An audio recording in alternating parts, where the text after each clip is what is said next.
ഏതായാലും കെട്ടുകണക്കിന് ചോദ്യം ഇട്ടൈപ്പിലുള്ളതായിരിക്കും എന്ന് തന്നെ പ്രതീക്ഷിക്കാം എന്നാണ് പറയുന്നത്. ഞാൻ പറയട്ടെ, സിജോ എഴുതിയ പുസ്തകവും ഞാൻ വായിച്ചിട്ടുണ്ട്. സിജോവും വർഗീസാറും കൂടെ എഴുതിയത്. വളരെ വിനീതമായി പറയാനുള്ളത്, വീണ്ടും പറയാനുള്ളത്, ഒന്ന് ഖുർആൻ ഒന്ന് മനസ്സിരുത്തി വായിച്ചു നോക്കുക എന്നാണ്. വായിച്ചിട്ടുണ്ട് എന്ന അവകാശവാദത്തിനപ്പുറത്ത് ഒന്ന് വായിച്ചു നോക്കുക. ഇതൊരു വ്യക്തിപരമായ അഭ്യർത്ഥനയാണ്, അല്ലെങ്കിൽ അപേക്ഷയാണ്. പരിശുദ്ധ ഖുർആൻ പടച്ചതമ്പുരാന്റെ അടുത്ത് നിന്നുള്ളതാണ് എന്ന് സ്വയം പ്രഖ്യാപിക്കുന്ന ഏക വചനമാണ്, ഏക ഗ്രന്ഥമാണ് ഇവിടെയുള്ള. ഒന്ന് പഠിച്ചു നോക്കുക. വചനങ്ങൾ അവിടുന്ന് എടുത്തിട്ട് ഏതെങ്കിലും വിമർശകന്മാരുടെ സംസാരമല്ല. നിങ്ങൾ വിമർശിച്ചോളൂ, വിമർശിക്കുന്നതിനൊരു എതിർപ്പില്ല. ഞാൻ പറഞ്ഞല്ലോ, കഴിഞ്ഞ 20 വർഷക്കാലമായി അള്ളാഹുവിന്റെ അനുഗ്രഹം കൊണ്ട് ഇസ്ലാം ഇതിനെ എതിർക്കുന്നു, വെറുക്കുന്നു എന്നാണ് പറയുന്നത്. ഇസ്ലാമിനെ ഡിഫെൻഡ് ചെയ്യാൻ സാധ്യമല്ല എന്ന്. ഞങ്ങളാണ് ഇവിടെ കേരളത്തിൽ ജനങ്ങളോട് തുറന്ന് ചോദ്യം ചോദിക്കാൻ ആവശ്യപ്പെട്ട ആളുകൾ. നിങ്ങൾക്ക് നിഷേധിക്കാൻ സാധിക്കുമോ? നിച്ച് ഓഫ് ട്രൂത്തിന്റെ പ്രവർത്തകർ ഇസ്ലാമിനെ ഡിഫെൻഡ് ചെയ്യാൻ പറ്റുന്നത് കൊണ്ട് തന്നെയാണ്, യാതൊരു സംശയവും വേണ്ട. അല്ല, ഞങ്ങളുടെ ആരും പവർ കൊണ്ടൊന്നുമല്ല, ഞങ്ങൾക്കൊരു വിവരവുമില്ല. ഞങ്ങൾക്ക് പടച്ചതമ്പുരാൻ നൽകിയ കഴിവ്, കുറെ വായിച്ച പരിശുദ്ധ ഖുർആൻ നൽകിയ അറിവ്. പക്ഷേ ഈ ഗ്രന്ഥം ഉണ്ടല്ലോ, ഇത് കിട്ടി എവിടെ കടന്നു ചെന്നാലും ദൈവം തമ്പുരാനാണ് സാക്ഷി. അൽഹംദുലില്ലാഹ്, ഏത് ഭൗതികവാദികളുടെ കോട്ടക്കൊത്തളത്തിൽ കയറി ചെന്നാലും ഈ ഗ്രന്ഥം ഉപയോഗിച്ച് ഇതിനെ ഡിഫെൻഡ് ചെയ്യാൻ കഴിയുക തന്നെ ചെയ്യും. അനുഭവത്തിന്റെ അടിസ്ഥാനത്തിലാണ് ഞാൻ പറയുന്നത്. യു കലാനാഥൻ മാസ്റ്ററുമായി ഞാൻ ഡിബേറ്റ് നടത്തിയിട്ടുണ്ട്. VHPയുടെ പ്രസിഡന്റുമായി ഞാൻ ഡിബേറ്റ് നടത്തിയിട്ടുണ്ട്. ഇത് എന്റെ വലുപ്പമല്ല, എന്റെ കയ്യിലുള്ള ഈ ഗ്രന്ഥത്തിന്റെ മഹത്വം. നിങ്ങൾ പറഞ്ഞ ചോദ്യം ഉണ്ടല്ലോ, കെട്ടുകണക്കിന് ചോദ്യം. സിജോ തയ്യാറാണെങ്കിൽ, സിജോ റെഡിയാണെങ്കിൽ ഇൻഷാ അല്ലാഹ് നമുക്കിരിക്കാം. ഞാൻ തയ്യാറാണ്. സൗകര്യമുള്ള സമയത്ത് ഓരോ ചോദ്യത്തിനും ഇസ്ലാമിന്റെ മുന്നിൽ എത്രത്തോളമാണ് ആ ചോദ്യം കരിഞ്ഞു പോകുന്നത് എന്ന് നമുക്ക് കാണാൻ കഴിയും. ഇത് എൻ്റെ ഒരു അനുഭവം കൂടിയാണ്. സത്യസന്ധമായി പറയട്ടെ, ഈ ചോദ്യം എന്റെ അവസാനത്തെ ചോദ്യമാണെന്നുള്ള കൂടിയാണ്. എനിക്കതിൽ വർഗീസ് സാറോട് പ്രത്യേകമായൊരു നന്ദിയുണ്ട്. കാരണം കഴിഞ്ഞ തവണ ഞങ്ങൾ ഡിബേറ്റ് നടത്തിയ സമയത്ത് വർഗീസ് മാളിയേക്കൽ സ്റ്റേജിൽ നിന്ന് പറഞ്ഞു, യോഹന്നാൻ സ്നാപകനെ കുറിച്ച് പരിശുദ്ധ ഖുർആൻ യഹ്യ എന്ന് പറയുന്നു, യഹ്യായുടെ നാമം മുമ്പ് അവിടെ ഉപയോഗിച്ചിട്ടില്ല എന്നുണ്ട് ഖുർആനിൽ, അതുകൊണ്ട് അത് അബദ്ധമാണെന്ന് പറഞ്ഞു. ഞാനൊരല്പം ഞെട്ടി സത്യത്തിൽ. കാരണം ആ വിഷയം എനിക്കറിയില്ലായിരുന്നു. സത്യസന്ധമായി ഞാൻ പറയാമല്ലോ, എനിക്കറിയില്ലായിരുന്നു. ഞാൻ പരിശോധിച്ചു. തീർച്ചയായും അദ്ദേഹത്തിന് ലഭിച്ച സ്രോതസ്സുകൾ കൂടി ഞാൻ പരിശോധനയ്ക്ക് വിധേയമാക്കിയപ്പോൾ ആ ആരോപണത്തിന് അടിസ്ഥാനമുണ്ടെന്ന് എനിക്ക് തോന്നി.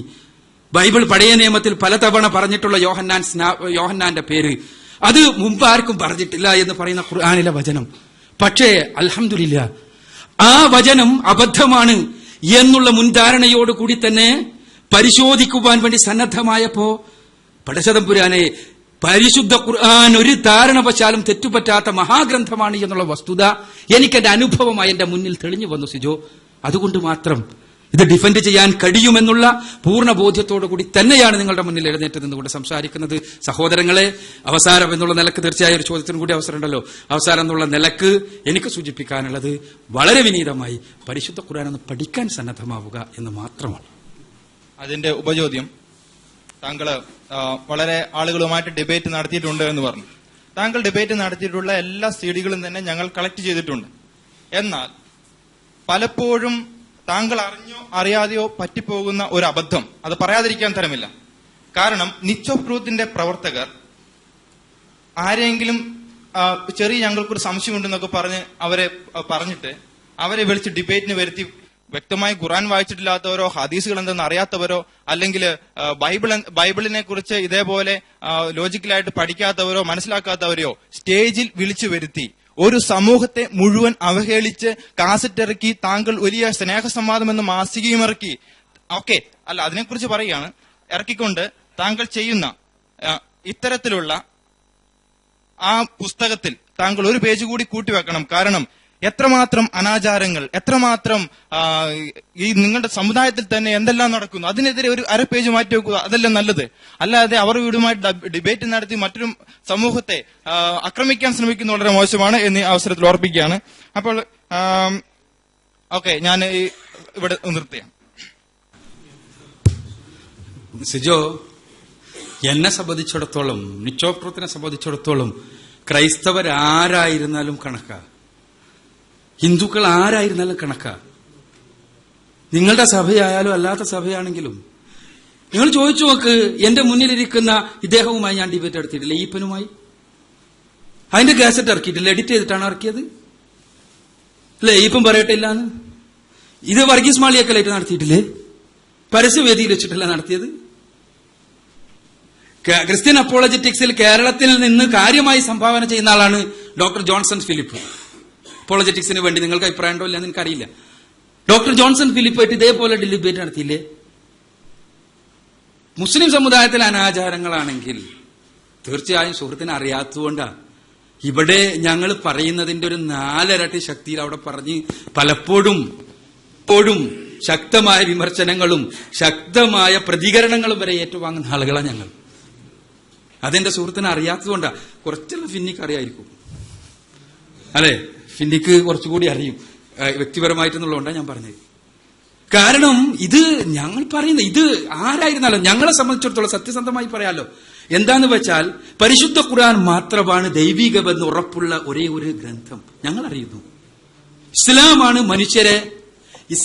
മനുഷ്യർക്ക് സ്വർഗത്തിലെത്താനുള്ള ഒരേ ഒരു മാർഗം. നിങ്ങൾ ക്രിസ്തുവിനെ കുറിച്ച് വിശ്വസിക്കുന്ന പോലെ തന്നെ തീർച്ചയായും ആ വീക്ഷണത്തിലൂടെ നോക്കുമ്പോൾ നിങ്ങളെല്ലാവരും നിത്യനരകത്തിലേക്ക് നടന്നെടുത്തുകൊണ്ടിരിക്കുന്ന സഹോദരങ്ങളാണ്. ആ സഹോദരങ്ങളെ രക്ഷപ്പെടുത്തുക എന്ന ദൗത്യമാണ് ഞങ്ങൾ ചെയ്തുകൊണ്ടിരിക്കുന്നത്. അതിന് നിങ്ങളെ സംബന്ധിച്ചിടത്തോളം ആരുടെയും വികാരം, എന്റെ ഏതെങ്കിലും ഒരു ഡിബേറ്റിൽ ആരുടെയെങ്കിലും ഒരു വികാരം ഞാൻ വ്രണപ്പെടുത്തിയതായിട്ട് നിങ്ങൾക്ക് കാണാൻ കഴിയില്ല. യേശു ദൈവമല്ല എന്ന് ബൈബിൾ അനുസരിച്ച് ഞങ്ങൾ സ്ഥാപിക്കാറുണ്ട്. അത് ഞങ്ങളുടെ വിശ്വാസമാണ്. യേശു ദൈവമല്ല എന്ന് ദൈവമാണെന്ന് സ്ഥാപിക്കാൻ നിങ്ങൾക്ക് അവകാശമുള്ളതുപോലെ തന്നെ. കാരണം എന്താ? യേശു എന്നത് ഞങ്ങളുടെ മഹാപ്രവാചകനാ. നിങ്ങളുടെ സ്വന്തം ഒരാളല്ല, ഞങ്ങളുടെ മഹാപ്രവാചകൻ. അദ്ദേഹം ഒരിക്കലും പറയാത്ത പഠിപ്പിക്കാത്ത കാര്യങ്ങൾ അദ്ദേഹത്തിന് നേരെ ആരോപിക്കുമ്പോൾ അതിനെ ഡിഫെൻഡ് ചെയ്യും ബൈബിളിന്റെ അടിസ്ഥാനത്തിൽ തന്നെ, ഖുർആന്റെ അടിസ്ഥാനത്തിൽ. അപ്പോൾ ഞാൻ പറയുന്നത് അങ്ങനത്തെ തെറ്റിദ്ധാരണകളൊന്നും വേണ്ട സിജോ. തീർച്ചയായും ഞാൻ പറഞ്ഞല്ലോ, കെട്ടുകണക്കിന് ചോദ്യങ്ങൾ ഉണ്ടെങ്കിൽ അതിനുള്ള മറുപടികൾ നമുക്ക് കണ്ടെത്താം. ഇൻഷാ അള്ളാഹു അനുഗ്രഹിക്കുമെങ്കിൽ എനിക്കുറപ്പാണ് പരിശുദ്ധ ഖുർആനിൽ ഒരു അബദ്ധമെങ്കിലും ഇല്ല എന്ന്, ഒരൊറ്റ അബദ്ധം പോലും ഇല്ല എന്ന് സ്ഥാപിക്കാൻ എനിക്ക് കഴിയും. പടച്ചതമ്പുരാൻ അനുഗ്രഹിക്കുമെങ്കിൽ ഇവിടെ കൂടിയ എല്ലാ സഹോദരങ്ങളോടും ഒരിക്കൽ കൂടി ഖുർആൻ പഠിക്കണം എന്ന് വിനീതമായി അഭ്യർത്ഥിച്ചുകൊണ്ട് ഞാൻ നിർത്തട്ടെ. വാഹൃദവാൻ അൽഹംദുലില്ലാഹി റബ്ബിൽ ആലമീൻ. അസ്സലാമു അലൈക്കും.